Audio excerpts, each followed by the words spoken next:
Welcome all to the 6th episode of the 1-minute demos on the SQL query module for Python. Let's get started.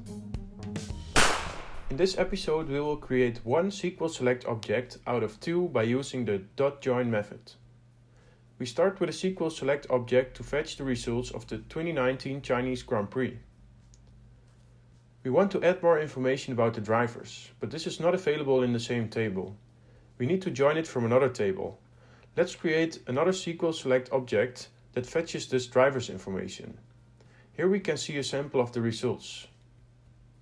Using the .join method, we will now join these two query objects together.